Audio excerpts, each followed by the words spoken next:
Good morning everyone. मैं आज आपके सामने लेकर आया हूं संख्या और संख्या पद्धति। गणित का एक बहुत महत्वपूर्ण पार्ट है। इसके बगैर हम गणित में कल्पना नहीं कर सकते हैं कि कुछ कर सकते हैं, और ये व्यवहारिक जीवन में बहुत ही महत्वपूर्ण स्थान रखता है। तो आइए हम समझते हैं अंक, जिसको कहते हैं डिजिट। अंक कौन कौन से होते हैं? तो 1 2 3 4 5 6 7 8 9 और ये शून्य है। तो यहाँ से यहाँ तक का ये संख्या मापक अंक कहलाएंगे। संख्या मापक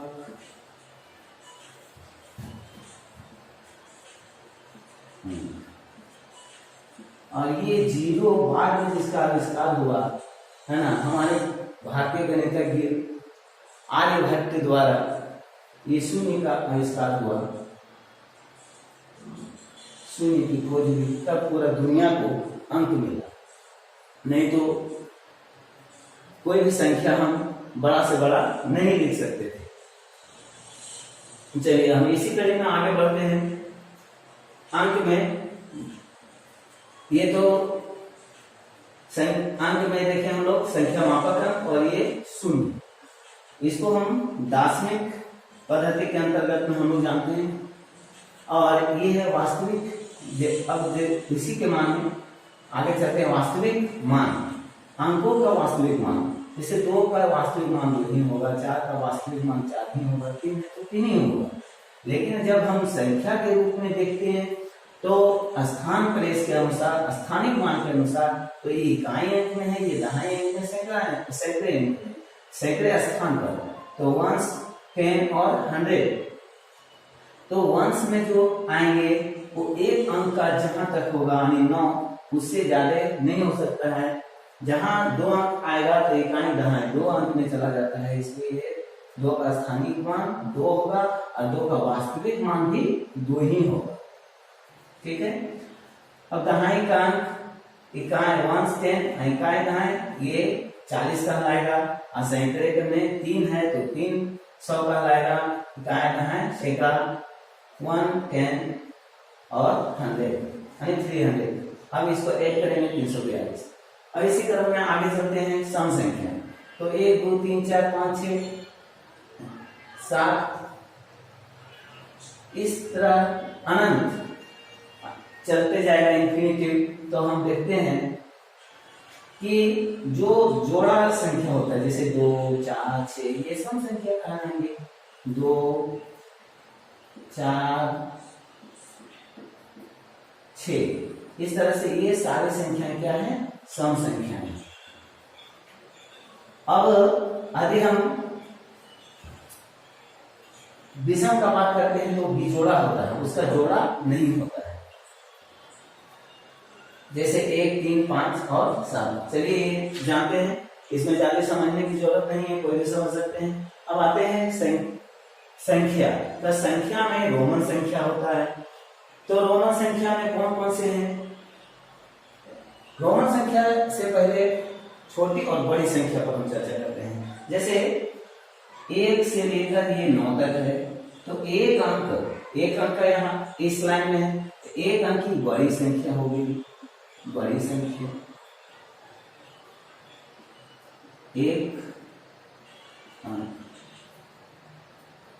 एक अंक की बड़ी संख्या। और ये क्या कहलाएगा? एक अंक की छोटी संख्या। उसी तरह से जब हम इसमें एक ऐड कर देते हैं तो ये 2 अंकों की छोटी संख्या। और इस तरह से हम 2 अंक कहां तक जाते हैं? तो 99 तक जाते हैं। तो 2 अंक की बड़ी संख्या कितना होगा? 99। जैसे ही एक ऐड कर देंगे तो 3 अंक की आ जाती है। तो 3 अंक की छोटी संख्या 100। तो 2 अंक की बड़ी संख्या में 1 जोड़ेंगे, 3 अंकों की छोटी संख्या हो जाती है। और यदि 3 अंकों की छोटी संख्या में यदि 1 घटा देंगे तो 2 अंकों की बड़ी संख्या रह जाती है।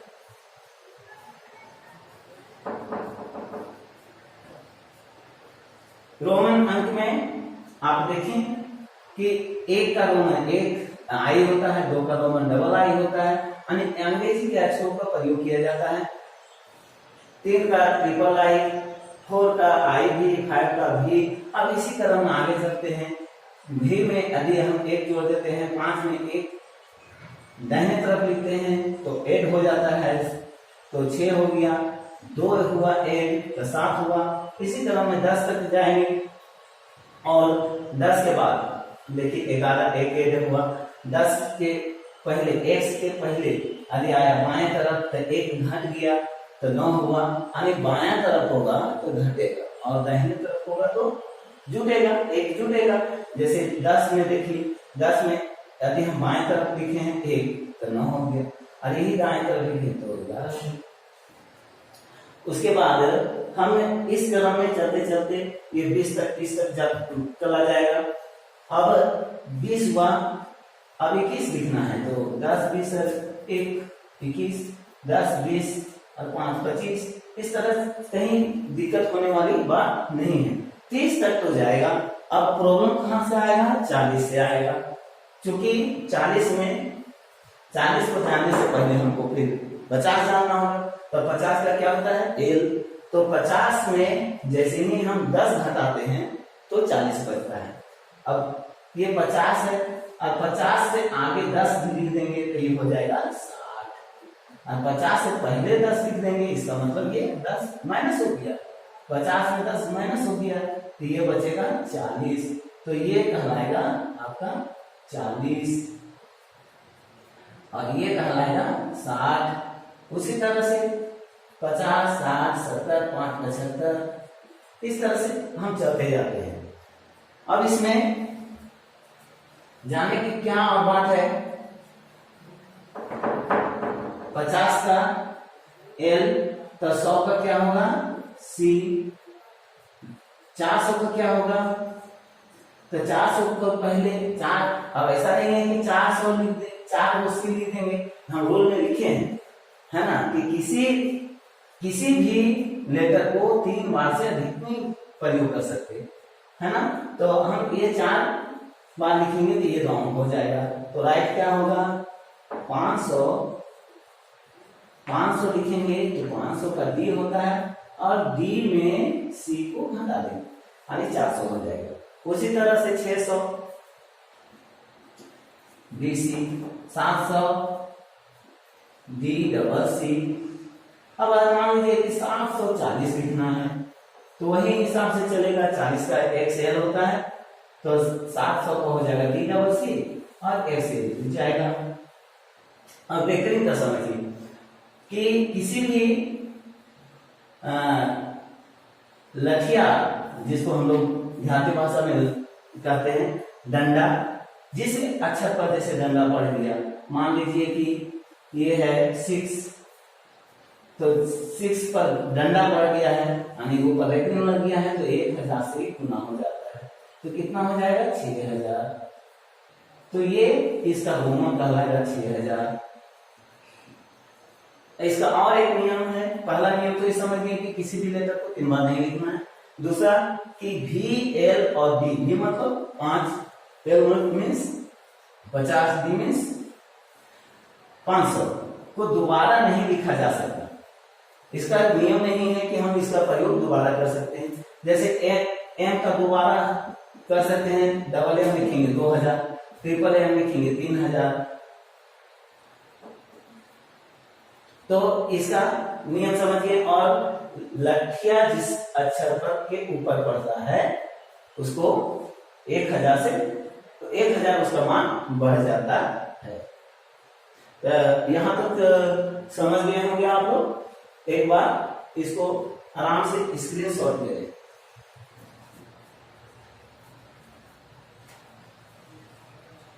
ठीक है, अब हम नेक्स्ट चलते हैं।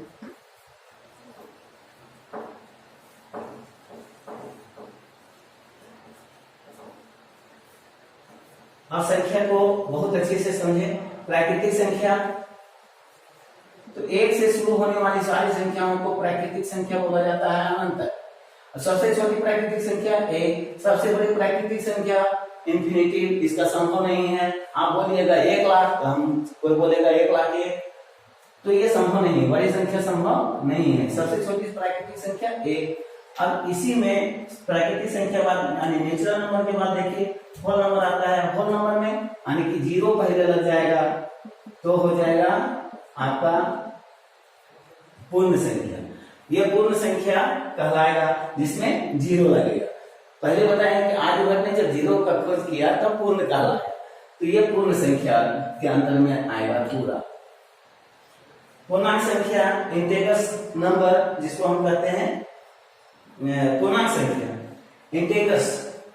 तो इंटेगर्स क्या होता है, इसको आप संख्या रेखा में भली भांति समझ सकते हैं बहुत अच्छे से।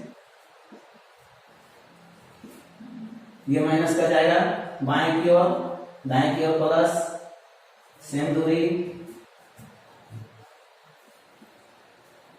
तो यहां पर देखिए 0 भी है, प्लस का भी है, यानी कि यहाँ ये प्लस और ये माइनस, यानी धनात्मक संख्याएं, ऋणात्मक संख्याओं को हम प्रदर्शित कर सकते हैं। और ये 0 यानी प्लस माइनस और साथ में 0, और ये पूर्णांक कहलाता है, यानी कि यहाँ आपको छिपा हुआ मिलेगा प्राकृतिक संख्या। अब यहाँ से लीजिएगा पूर्ण संख्या, और ये जितने भी होते हैं सब पूर्णांक कहलाते हैं। पूर्णांक मतलब पूरा अंक, आधा अधूरा अंक नहीं है। जैसे 1.1 नहीं है, या 1/1/2 नहीं है, ये भी एक संख्या है लेकिन पूरा संख्या नहीं है, आधा अधूरा है। इसलिए इस सबको हम पूर्णांक संख्या नहीं कह सकते, ये पूर्णांक संख्या है। पूर्णांक मतलब पूरा अंक, जैसा नाम से भी पता चलता है। पूर्णांक संख्या समझने के बाद हम आते हैं सम संख्या तो समझ गए, विषम भी समझ गए, ऋण संख्या। ऋण संख्या मीन्स ऋण या अभाज्य संख्या यानी प्राइम नंबर। अभाज्य संख्या, अभाज्य संख्या किसको कहते हैं, जो किसी भी पहाड़ा से यानी एक और स्वयं के अलावा दूसरे अंकों से भागा नहीं जाता हो। जैसे 1 2 3 4 5, इतना में समझ में आ जाएगा। एक का किससे जाएगा, एक तो स्वयं है, और उसके बाद 1 और ये 2, 3 किससे जाता है, 1 का पहाड़ा में, 3 का पहाड़ा में, 4 1 का पहाड़ा में, 2 का पहाड़ा में, 2 का गुणज, और ये 4 1 5 1 6 1 2 3 से भी जाएगा और 6 से भी जाएगा और 6। इस तरह से 1 7 1 2 4 and 8 1 3 and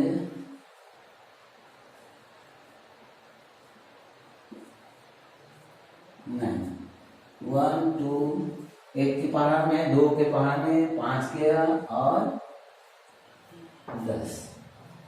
तो आप गौर से देखेंगे, ये तो अपवाद है, ना ये भाज्य है, ना तो भाज्य और ना ही अभाज्य, एक अपवाद है। तो यहां से देखिए, इसको देखिए, इसका भी मात्र 2 है, 3 को भी 2 ही है, 5 को भी 2 ही है, 7 का 2 है। इस तरह से 1 से 100 तक की हम लेते हैं तो अभाज्यों की संख्या कितनी होगी, ऐसा 25। 1 से 100 तक का कुल अभाज्य की संख्या 25 संख्याएं हैं। आप गिन लीजिएगा, जो किसी का पहाड़ में नहीं जाता है सिवा 1 और स्वयं को छोड़कर, तीसरा किसी से नहीं जाता। अब देखिए 4 में 1 2 3, इसका मतलब ये क्या हो गया, भाज्य। 1 2 3 और 6, इसका मतलब ये जो अंक है ये भी भाज्य है। और शेष जो जिसका 2 गुणनखंड है वो अभाज्य है, सिंपल। अब नेक्स्ट, ये भाज्य और अभाज्य दोनों हो गए। परिमेय संख्या पर हम चर्चा करते हैं। परिमेय संख्या उसको कहेंगे जो बट्टे के रूप में, बटा अर्थात भिन्न के रूप में हो, चाहे वो सरल भिन्न हो या संयुक्त भिन्न हो, विषम भिन्न हो, सम भिन्न हो, है ना। तो हर तरह का जो भी भिन्न हो वो परिमेय संख्या कहलाएगा। प्लस में जितने भी पूर्णांक संख्याएं हैं सभी को परिमेय संख्या कह सकते हैं, बट इसको नहीं कह सकते, वो देखेंगे। जैसे 3/4, 1/2, 1/4, 1/2, 3/4, ये सब कुछ भिन्नों के उदाहरण है। इत्यादि बहुत सारे भिन्न हैं, बड़े से बड़े अंकों में भी ले सकते हैं, सभी परिमेय संख्या कहलाते हैं। लेकिन जब कोई भिन्न p/q के रूप में हो, लेकिन q बराबर 0 नहीं होना चाहिए। q इज नॉट 0, मतलब क्वांटेंट ये डेनोमीटर यानी कि हर कभी 0 नहीं होना चाहिए। तो अंश के नीचे में हर कोई भी अंक छिपा होता है। तो इस तरह से हम कह सकते हैं कि 6 क्या है, परिमेय संख्या कह सकते हैं, बिल्कुल कह सकते हैं क्योंकि ये छिपा हुआ है। लेकिन 6/0 को परिमेय संख्या नहीं कह सकते। चलिए परिमेय समझ गए। अब अपरिमेय संख्या उसको कहेंगे जिसका पूर्ण वर्गमूल, अपरिमेय उसको कहेंगे जिसका वर्गमूल निकलता नहीं हो, मतलब वर्गमूल संख्या। जैसे ये इसका पॉइंट में निकलेगा, ये 0.732 इस तरह का, 2 1.414। लेकिन यही देखिए 4, ये परिमेय हो जाएगा क्योंकि ये 2 निकला, इस अर्थात परिमेय। लेकिन ये सब क्या है, अपरिमेय, जिसका पूरी वर्गमूल नहीं निकलता है। तो ये हो गया अपरिमेय यानी इरेशनल नंबर। और ये क्या हो जाएगा, वर्गमूल में रहते हुए रेशनल नंबर कहलाएगा, परिमेय। अब द्विआधारी संख्या किसको कहेंगे, जिसका आधार 2 हो, जो कंप्यूटर समझता है 0 और 1 को। जैसे इससे बना संख्या सबसे छोटा क्या होगा, 1 का 0 1, 2 का इसी को बदल देंगे तो हो जाएगा 10। अब इससे 3 4, तो इससे यही दोनों का प्रयोग करना है। तो इसके बाद क्या हो सकता है, यानी कि 100 होगा। अब इसके आगे क्या होगा, यही दोनों से बनाना है, उससे बड़ा तो 101 होगा। 6 को क्या होगा 1, इसको इधर कर देंगे, है ना। 7 पर क्या हो जाएगा 1 1। इस तरह से चलते जाएगा। और इससे भी आसान है, ये तो समझने के लिए ऐसा कहें कि 2 अंकों से कितनी बन सकती है।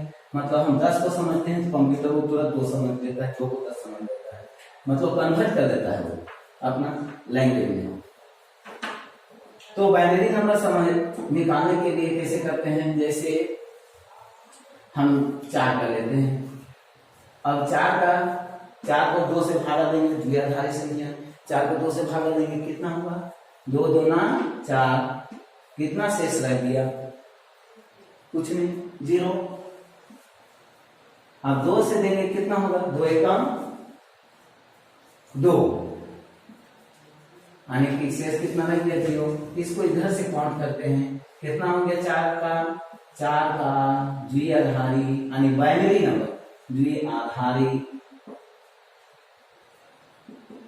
द्विआधारी संख्या कहलाएगा 100, यानी कि ये 4 कहलाएगा। इस तरह से यदि किसी भी संख्या बड़ा से बड़ा भी दिया होगा, कहेगा कि इसका द्विआधारी संख्या क्या होगा, 4 ऑप्शन रहेगा, तो आप मान सकते हैं। ये उन बच्चों के लिए है जो नवोदय में उत्तरहार की तैयारी कर रहे हैं और 6 to 8 तक पढ़ रहे हैं, उनको संख्या समझना बहुत जरूरी है, चाहे वो 7 हो, 8 हो, 10 हो। जब तक हम संख्या को नहीं समझेंगे, गणित हमको समझ में नहीं आएगा। दार्शनिक प्रणाली तो जानते हैं बच्चों कि 1 2 3 4 5 6 7 8 9 एवं 10, यानी कि 10 नहीं होगा, ये 0 हो जाएगा। तो यहां से लेकर ये जो मोबाइल वगैरह में जितना भी कैलकुलेटर में रहता है, इन्हीं अंकों का प्रयोग होता है कि आपको दार्शनिक जो हम लोग व्यवहारिक जीवन में डेली यूज करते हैं, दार्शनिक पद संख्या है। तो आशा करते हैं कि आप ये सब बहुत अच्छा से समझ गए होंगे, और इसके लिए आप वीडियो को पॉज करके रीड करके आप ध्यान से देखेंगे, उसका नोट्स बनाएंगे, फिर मैं अगला वीडियो लेकर आऊंगा दूसरे विषय पर। थैंक यू, धन्यवाद।